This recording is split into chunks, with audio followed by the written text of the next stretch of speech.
The year is 1998, and Jay-Z, the king of Brooklyn's rap scene's on a mission. Now his third studio album, Volume 2, Hard Knock Life, is in the works. But there's a problem, man, a big problem. Looks like the copyright holders of the iconic Annie song, It's a Hard Knock Life, has slammed the door in his face. But Jay-Z ain't want to take a no for an answer, man. Nah, he's got a trick up his sleeve, and it involves a little thing called creativity. So what did Jay-Z do next? The initial rejection. Now Jay-Z, the rap mogul we all know and love, is cooking up his third studio album, Volume 2, Hard Knock Life. Now he's got this killer idea to sample It's a Hard Knock Life from Annie, right? But nah, man, here's the hiccup. The copyright holders of the Annie song send Jay's lawyers a big fat nope. So Jay spills the beans about this in his memoir, Decoded. Now he lays it out plain and simple. They didn't want him messing with their beloved Annie tune. I mean, can you blame him? Come on, imagine somebody turning It's a Hard Knock Life into Fuck the Police. I mean, talk about a twist. But here's where it gets interesting. Instead of throwing in the towel, Jay's like, nah, I ain't giving up that easy, man. Now he's got this fire burning inside him, a determination to make this sample work, no matter what. And honestly, who could blame him? The idea of flipping a Broadway classic into a hip-hop anthem must have been too good to let go. But how exactly did he get away with it? Crafting the deception. Ice, remember back when we said a copyright holder slammed the door on his face? Well, Jay wasn't about to take that rejection lying down. Nah, man, he had a trick up his sleeve, and it involved a little bit of thing called creativity. See, he admits to spinning a yarn in a letter that he sent to those copyright folks. Yeah, I heard that right. He straight up made some stuff up. But hey, it was all in the name of getting that Annie sample cleared, right? So what did Jay cook up in that letter? Well, get this. He concocted a story about how he, as a 7th grader in Brooklyn, won a trip to see Annie on Broadway. That sounds legit, right? Except for the fact that it wasn't. Jay had never set foot inside a Broadway theater in his damn life. But hey man, sometimes you just gotta bend the truth to get with what you want, right? But hold up, there's more. Now Jay goes on to paint this picture of how seeing Annie was this life-changing experience for him. Now he talks about feeling the connection to Annie's struggle, you know, the whole hard knock life thing. Now it's a pretty convincing story, man, I gotta admit. But now, why did Jay-Z choose to go down this slippery slope of deception? Well, I mean, think about it. He had his heart set on using that Annie sample. It was just like the missing puzzle piece for his song. And when faced with a brick wall of rejection, Jay did what any self-respecting artist would do, man. He just got creative. Like, yeah, sure, some might call it bending the rules a bit, but hey, in the world of music, sometimes you just gotta think outside the box. And let's be real, man, Jay's got a knack for turning obstacles into opportunities. So he started sampling away. Sampling and songwriting. Now, this ain't just any tune. It's a piece of Broadway history straight from the original cast recorded in the musical. Now, Jay-Z didn't just plug the sample out of thin air. Now, he knew exactly what he was doing. By weaving in those familiar lyrics and melodies, he was tapping into something bigger than just a catchy hook.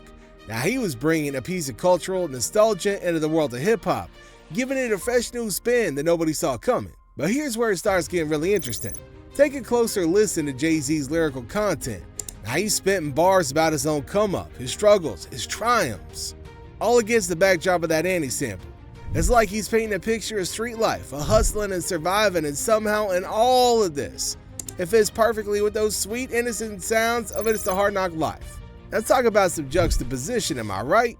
But see, man, that's just the beauty of Jay-Z's artistry. He ain't out there just throwing words together, man. He's crafting a narrative, layering meaning upon meaning to create something truly unique. And yeah, sure, man, on the surface it might seem like an odd painting, gangster rap meets Broadway musical, but somehow, Jay makes it work. Yeah, it's like listening to heavy metal covers of ABBA, it's just good. You know, the dude was taking his own experiences, his own struggles and strengths, and finding common ground with Annie's story of hardship and resilience. It's like he's saying, yeah, life might be tough out here in the streets, but we all just trying to make it through, one day at a time. And that's the thing about music, man, it's a universal language. Whether you're belting out show tunes on Broadway or spitting rhymes on the corner, we're all connected by our shared experiences, impact, and success. Now, when Hard Knock Life dropped, it didn't just climb the charts, man. It straight up dominated them.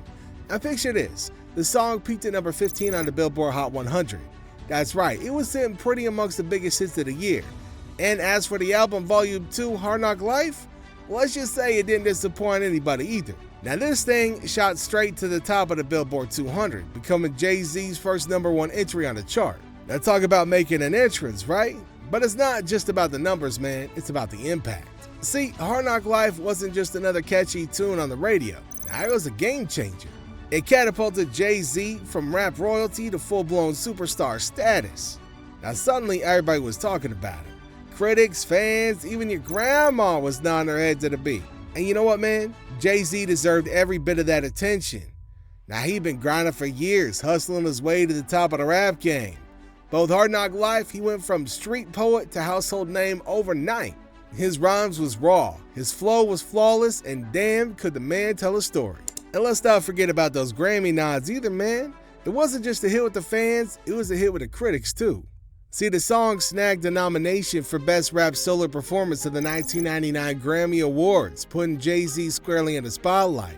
Oh man, but it didn't stop there, cause Volume 2 Hard Knock Life went on to win a Grammy for Best Rap Album, cementing Jay-Z's status as one of the biggest names in music.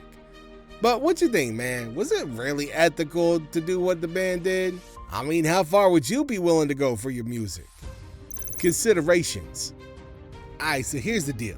Now Jay-Z wanted that Annie sample real bad, but when the copyright holder said no, he decided to get a little creative with the truth. Now I know, man, some folks out there might just say that that's just part of the game. You gotta do what you gotta do to make your music, right? But let's back it up for a second. First off, there's the question of honesty.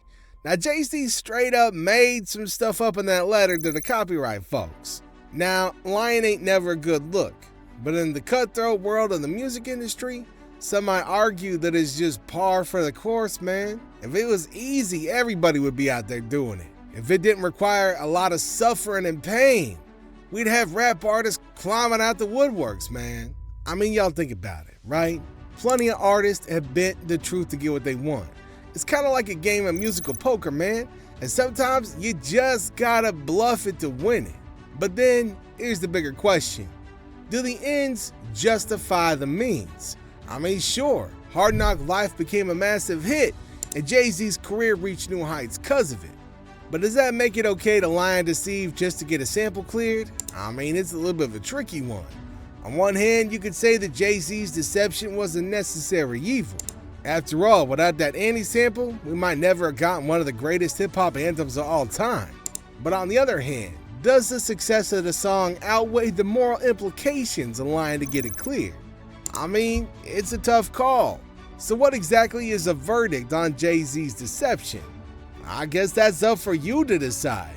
Now, whether you see it as a savvy move made by a shrewd businessman or a breach of trust by an artist willing to cut corners, one thing's for sure, man, it's got people talking. And in the end, ain't that what great music is all about? So let's keep the conversation going in the comment section down below. Let me know what you think.